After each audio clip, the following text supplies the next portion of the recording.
We'll get started here. The speaker this morning doesn't need any introduction. Okay. The only announcement I want to make before I get started is a reminder that on March the 8th, we have our annual Harry Rosen run for prostate cancer. And it's down at Stanley Park. I expect every resident to be out there with their running shoes on.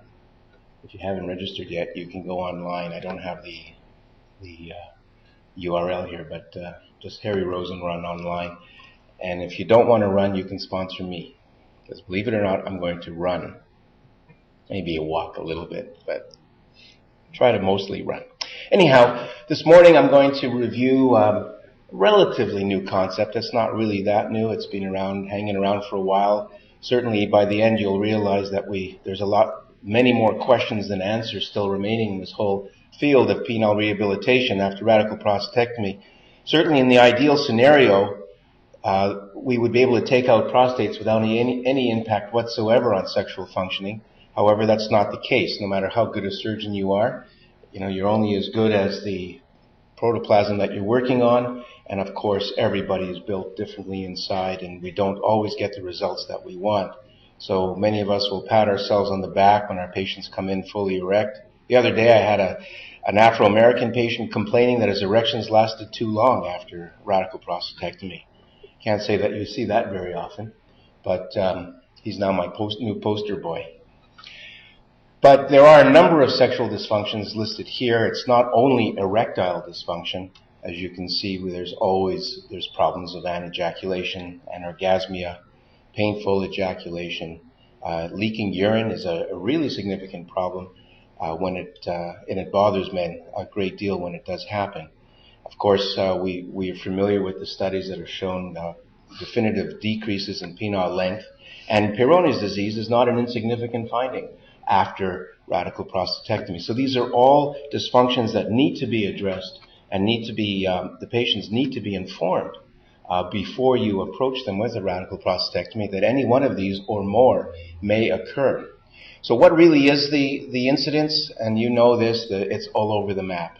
If you're Money Menon doing a robotic, it's 90%, or Pat Walsh is 80%, and others much more realistic are probably in the 40 to 75% range. So it's a wide range in there, but roughly half. And of course, there's so many different factors that apply that when you're approaching a single patient, you can't just quote a number, 50-50 or 75% chance, and I'm such a good surgeon, you have an 80% chance of erections. You have to assess the patient's pre-operative erectile function, probably more important than anything else.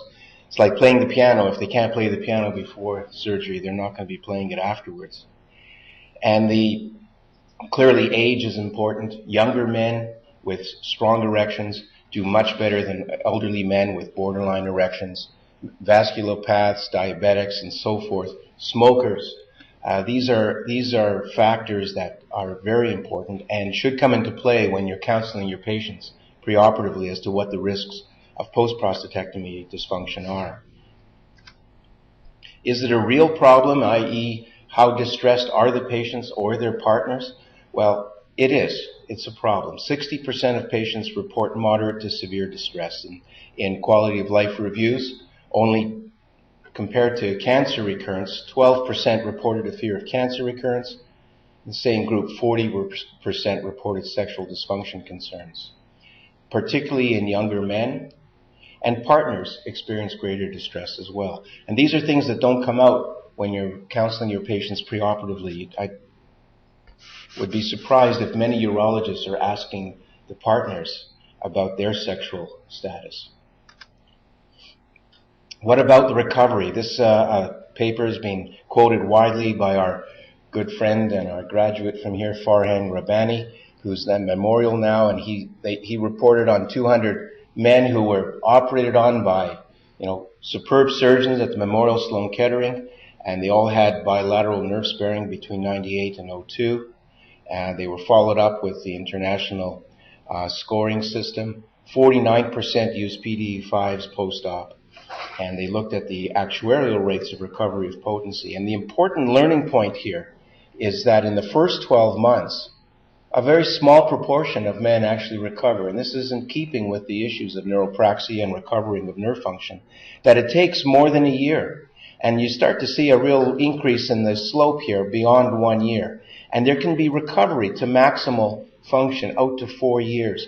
So you have to, again, inform your patients. It's very unlikely that they're going to get an erection in the first 6 months. And I know that the urologists here in practice who see a lot of patients like this, I mean, every day I see men come in, 2 months post-radical prostatectomy with this, sad look on their face. They don't have an erection. And this is despite the fact that I've told them beforehand it's going to take months to years to recover. So it's critically important that you counsel your individual patients accordingly prior to doing surgery. And of course, as I mentioned earlier, the preoperative status is critical in predicting outcomes. And again, Rabani here shows that the best results out to 4 years are in men who were fully active prior to surgery, as opposed to those who had partial erections in the lower line there. So preoperative function is important. And the standard treatments that we have, are they really a solution? The PDE5 inhibitors, they're effective in anywhere from 30 to 60% of men. So not every man is going to respond to PDE5s. Remember, in order to have an effect, the nerves have to be intact. You have to have the ability for the nerve endings to produce nitric oxide. If your nerves are cut, PDE5s aren't going to really help. Intracavernous injections are more effective, about 85% of men, but there's issues with ICI and that a lot of men don't like needles and they don't really hang on to this treatment for very long. The Mu suppositories, they're effective in less patients, even though it's the same drug. The vacuum device is something that I'm not sure how many men are being offered the vacuum device. I know that they should be offered it a little bit more often because it's quite effective, 80% of men. And of course, penile implants are very effective, but you're not going to offer penile implants in the first year, particularly because of the issue of delayed recovery. And as I was just suggesting, there's a high success rate with these aids, but this success is offset by low rates of ongoing use. Men just sort of give up after a while. They stop using them. So only 20 to 40% of men remain sexually active at 1 to 5 years post-radical prostatectomy, despite access or attempted use of these aids or devices, and sometimes even more than one device. So men just give up after a while. So let's talk about what are the mechanisms, and I'm not going to go into the detailed biology here because I'm not an expert on the biology of this, but looking at it from a clinician's point of view, there are really 4 issues that are 4 potential mechanisms that contribute to the erectile dysfunction that occurs after a radical prostatectomy. Very important, of course, is the neurogenic, and it depends on the type of trauma. You get a neuropraxia, the nerves are stretched when we remove the prostate, or cut, divided. If there's anatomic integrity, it doesn't necessarily mean that the nerves are going to recover and be functional. There are structural changes in the erectile tissue following neural trauma with denervation apoptosis of the smooth muscle. I think arteriogenic is not really addressed as much as it should be. There's several papers in the literature that talk about the accessory pudendal arteries. About 25% of the pudendal arteries come off of the internal iliac, and they course through the prostate, basically. There's nothing you can do about those. They have to come out with the prostate. Another 25% of them arise quite lateral, and you can actually see them in the lateral fascial planes before you open the endopelvic fascia. Certainly with the laparoscopic or robotic approach, you can see those vessels extremely well. And if you do see them, you should try to preserve them. I was trying to find a video. I have a video clip. I couldn't find it last night that shows one of these arteries beautifully, that it coursed down alongside the lateral pelvis and dip into the basically the dorsal venous complex. And what you have to do is preserve the artery all the way down, ligate the complex proximal to the artery, and you can preserve these arteries. There's no studies that have proven that preservation of these accessory pudendals increases erectile function, but it just makes sense. that there has to be blood flow to the penis no matter how good the nerves are. Venogenic impotence occurs because of fibrosis and venous leak. And don't forget the psychological aspects, and I'll come back to those later on. So in the flaccid state, even despite the fact that arterial blood flow exists, there is blood going into the penis, the PO2 is low. And in that state, it inhibits nitric oxide secretion, and you have increases of TGF. And in the prolonged phase, if you don't get any erections, then you get collagen production. You need erections with increased oxygenation to the penis to decrease this collagen production. And this is the basis here of why Mother Nature gives men 7 to 8 erections at nighttime to maintain the oxygenation of the penile tissues. Without that oxygenation, if there's arterial injury or neural injury, you have prolonged venous PO2s. And as I mentioned, you have overexpression of TGF-beta, which induces collagen production, structural alterations, apoptosis of erectile tissue. This, of course, then leads to the psychological overlays of the anxiety, the stress, the relationship issues that come into play, and you end up with a major problem of both decreased ability to attain and maintain erection. So this concept of penile rehabilitation, the aim is to achieve better and or earlier spontaneous erectile recovery compared with no rehabilitation. You could wait, as we always did in the past, and just tell men that their nerves will recover and eventually their erections will come back, and some of them certainly did. But the idea of rehabilitation is to be aggressive in the early phases post-operatively to try to induce this oxygenation and prevent the collagen production, which leads to its own problems.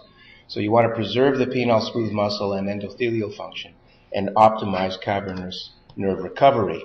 And as I've been saying, central to the argument, of course, as we all know, is the apoptosis secondary to nerve injury, the loss of nocturnal penile tumescence, and the lack of oxygenation in the penile tissues and the secondary effects which I just showed.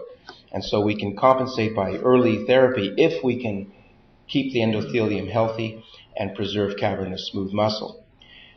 This was a study published a couple of years ago, and this is a preclinical model. It's a dog model. The dogs were terminally anesthetized, and the functions were carried out on the study was carried on the intracorporeal pressure in the penis as well as the pudendal blood flow. And as you can see here, systemic hypoxia, as they dropped the FiO2 during the anesthetic, you had a resulting decrease in intracavernosal pressure. There was about a 25% decrease in pudendal blood flow as well, but a dramatic 60 to 70% decrease in intracorporeal pressure. So systemic hypoxia, in this dog model at least, induced erectile dysfunction, and this could be overcome by pretreating the dogs with sildenafil. And in the sildenafil-treated dogs, you can see that with the drop in the FiO2, the intracorporeal pressure was restored. So this suggested that the PDE5 inhibitors may have an effect on preserving the oxygenation, the oxygen tension within the penile tissues, and therefore that underlies the concept of early therapy to induce oxygenation of the tissues. The first paper that was published, and this sort of raised the whole area of penile rehabilitation, was Montorsi in '97. And it's interesting that this study has never been repeated, and it's a very small randomized trial, 15 patients in each group. So not a whole lot of men. Group 1 were treated with Alprostadil injections for 12 weeks, and the others observation without any erect aids.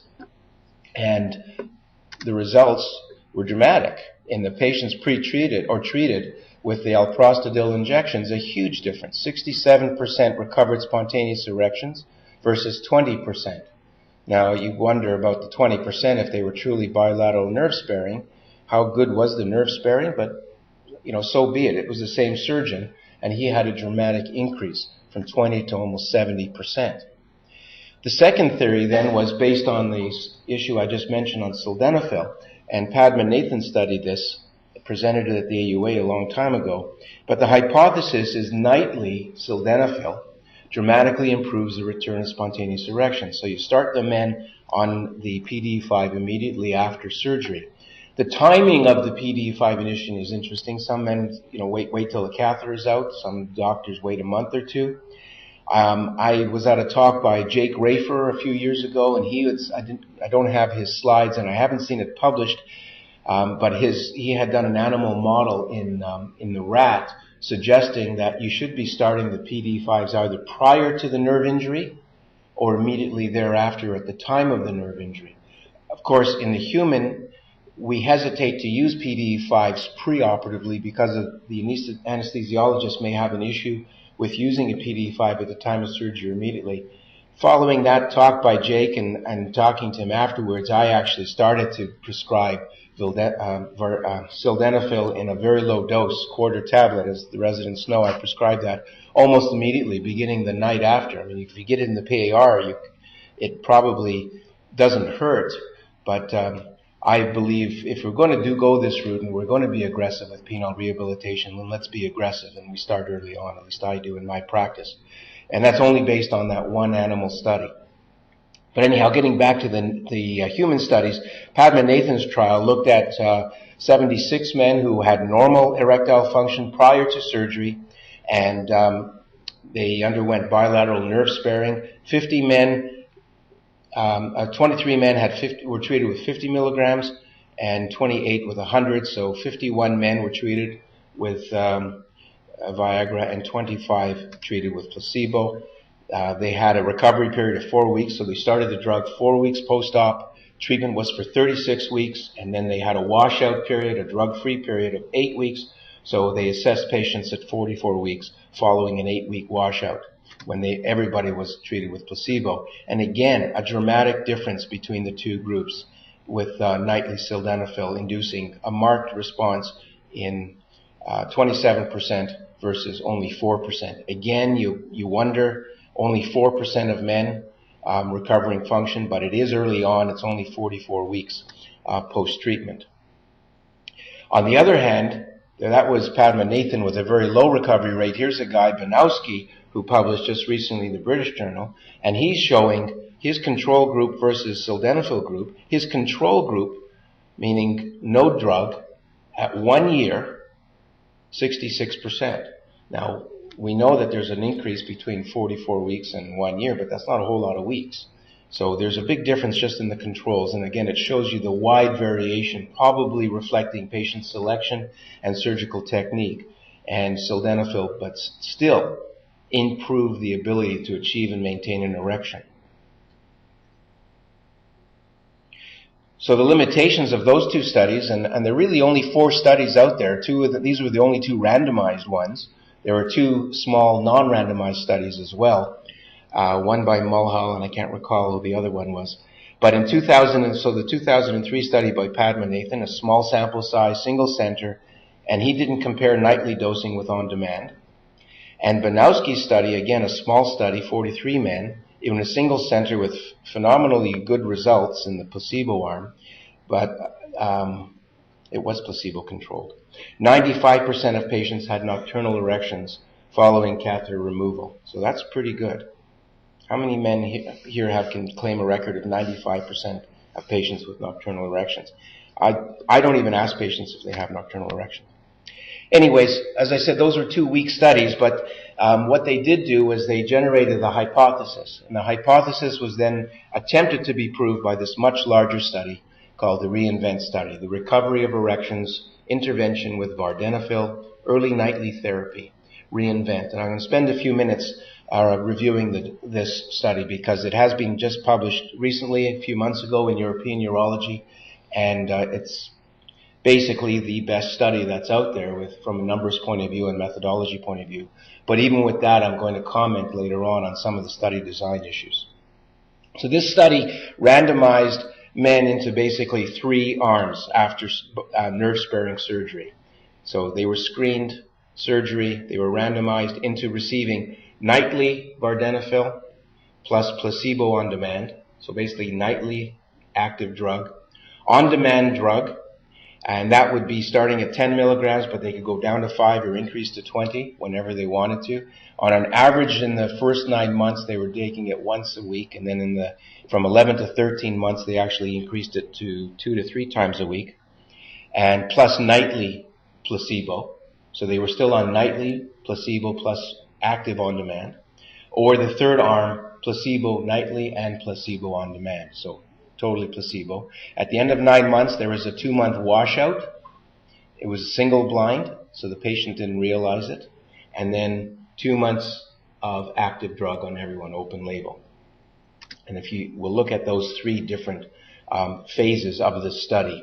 The primary endpoint was the percentage of subjects achieving an EF domain of score greater than 22, which essentially is mild erectile dysfunction or better. After 9 months plus the 2 months of the single blind. They had secondary endpoints. The main one that I'll comment on is the SEP3, which is basically the ability to maintain an erection to completion of intercourse. So SEP3 and EF domain greater than 22 are the endpoints that I'll address. There were other endpoints as well, but those were the 2 main ones. One of the issues was that this study was carried out in a lot of countries, 15 different countries and 88 different centers. And I don't even know how many surgeons within each of those centers. You can see the distribution there. It was really an international study, and congratulations to the principal investigator for recruiting so many centers in so many countries. But there's always a downside to that.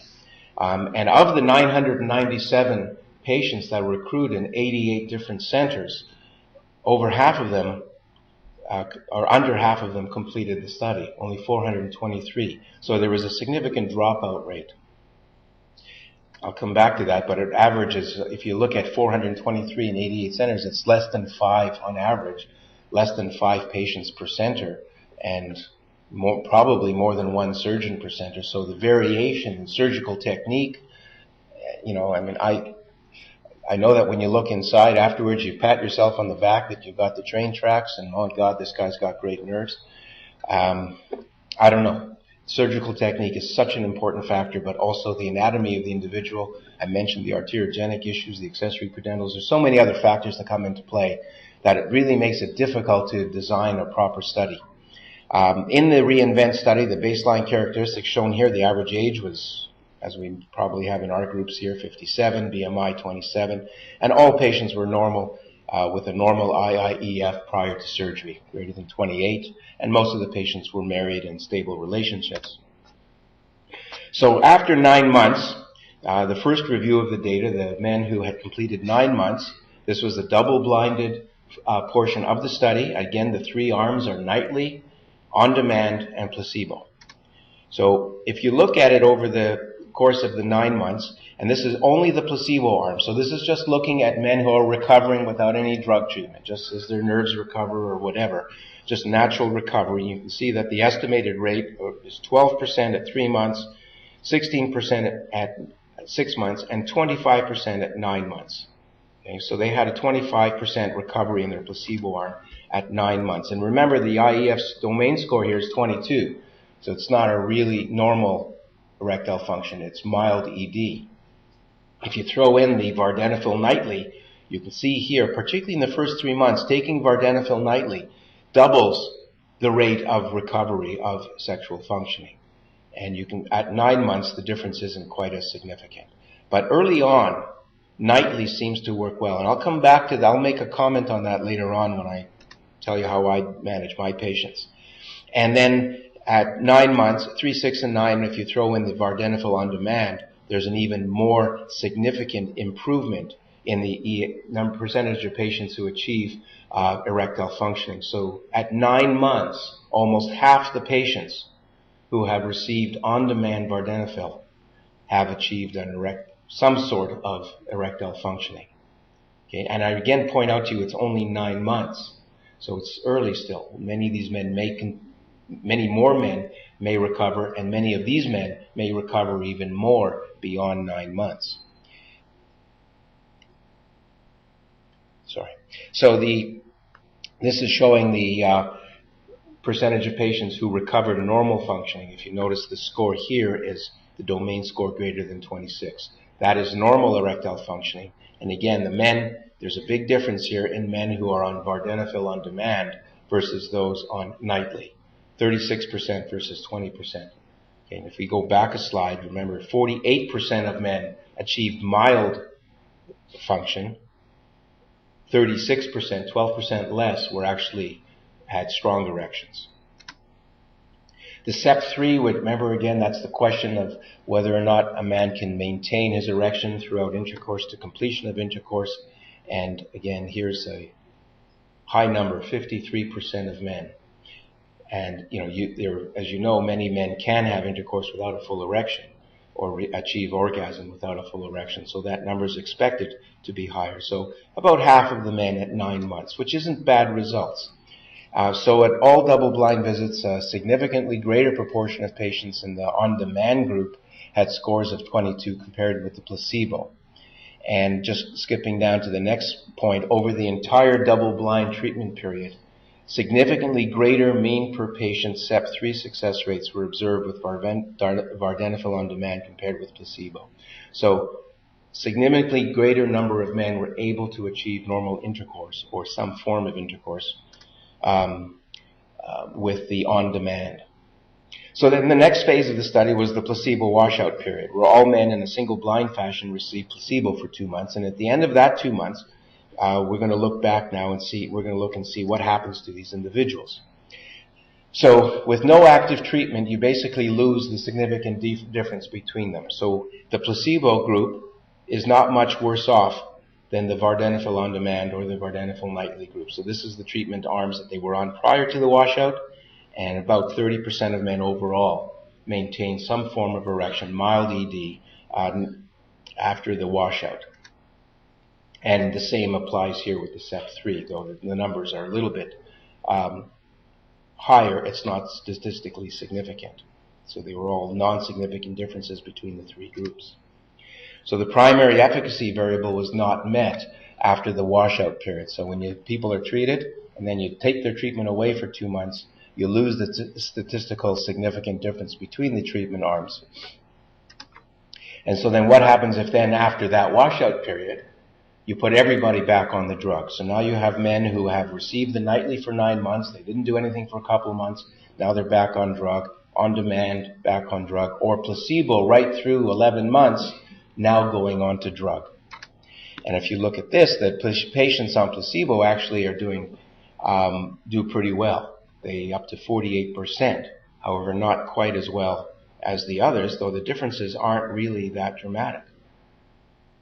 So that questions whether or not you need to treat anybody for the first 11 months. Placebo seems at least at 13 months there aren't much differences. But as you recall, you do allow a significant proportion of men to attain erectile function earlier on. But at the end of the day, treating early on with this penile rehabilitation, it doesn't really look like it makes a huge difference at the end of the day. So no significant differences between the proportions with IEF scores greater than 22, irrespective of the original treatment group, and no significant difference between treatment groups in the SEP3 for patient success rates. Adverse events, there were no differences between the different treatment groups. These are well-tolerated drugs in general. Some men get headaches and flushing and indigestion and pharyngitis, but really very little problem with these drugs. So I guess that says, well, if there's few side effects, the only real major impact is on the pocketbook because they're not cheap drugs. But there were problems. I think there were methodological problems with the REINVENT study. And first of all, as I already mentioned, it was conducted over 3 years at 88 centers. Only 423 completed, so there was an over 30% dropout rate. So the mean number of patients per center was less than 5.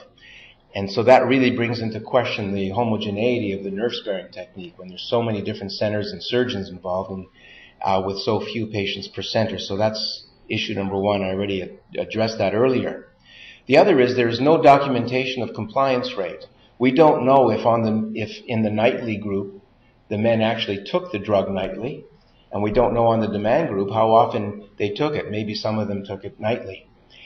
There's just no compliance rate issue. So this is a huge potential confounder of the end results. The third issue, I think it's hard to blind men and put men on placebo when we're discussing erectile function. And, they actually had men stay on placebo for 9 months. Now, in my practice, like I said, after, 6 weeks, they're looking upset. They want something done.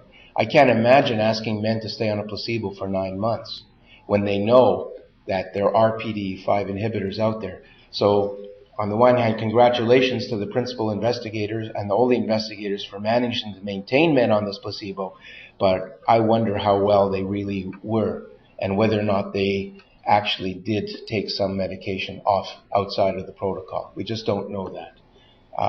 There was no comment in the study on protocol violation in that way. As you know, they can just fire up the internet and order drugs. Duration of the study was too short. They reported at 9, 11, and 13 months. And as we know from our own experiences and from other studies, the recovery can take much longer. So the ideal trial to look at this penile rehabilitation really should have an endpoint at 18 or at least 18, and preferably a 2-year follow-up period. I don't know if, Stacy, I don't know if you know, if they following these patients on beyond? They're not. The other thing is I think it had to be sexual once a week, right? Yeah, they had to attempt sex once a week. Yes. If you're still getting something out of it, or orgasmic or something out of it, that's the whole theory. Do you get enough phase congestion and enough sort of oxygenation that maybe. So just to repeat for the out-of-towners, what Dr. Elliott was saying is that even in the placebo group, because they have to attempt some form of sexual functioning, either masturbation or some form of sexual activity, they may be getting oxygenation, with even minimal congestion of the penis, and that may have impacted on the outcomes as well. So there are a lot of controls that didn't really work. It's hard to control this kind of study, and perhaps the best kind of study, as I say in the last line on this slide, is to look at on-demand versus nightly dosing and not have a placebo and remove that whole placebo issue and just look at the issue, or perhaps have one arm that uses intracorporeal injections or vacuum devices versus nightly doses of a PDE5 inhibitors. But the claims of these authors that the data supports a shift to on-demand PDE5 inhibitors, I'm not sure that I would agree with that. And I think that what this study does is it supports the hypothesis to a certain degree, but it doesn't prove anything. And I suggest then that I'm just going to close with a few slides of what I think a reasonable approach today in the absence of definitive data, but good data and certainly good hypotheses and a little bit of basic science. I think the important thing is, probably the most important thing, is to manage expectations preoperatively, so that you don't have the fellow coming in at 6 weeks upset, and he's recovered his continence and his PSA is 0, but he can't get it up, and he's depressed and his wife is depressed. You have to manage these expectations ahead of time. You have to make the patients aware of all of the potential changes, not just in erectile function, but as I showed on my first slide, everything through climacturia to Peyronie's. And tell them what ED treatments are available. People have heard about Viagra, but most men haven't tried it. So give them a sample and let them try it ahead of time and see what kind of impact that has on their bodies, and on their penises and on their brains and so forth. So let them try it so that they have an awareness about these treatments ahead of time. And then discuss the rationales, as I have here, on why do we introduce aggressive early therapy. Is there an advantage? Well, if you want to resume erectile function in the first year, there probably is. If you don't take anything, your chances are pretty good just taking it at 12 months to 16 or 18 months when your nerves recover anyways. That sort of, I'll ask Stacy for her comment later on, that sort of goes against the basic theory of oxygenation and fibrosis if so many men are recovering at 12 or 16 months. Immediately post-op, I encourage early therapy, and again, as I said earlier, that's based on a little bit of basic science work and the fact that there doesn't seem to be a downside other than monetary to taking this drug early on post-op. So in the absence of evidence for and against, it's a wash. Why not take it?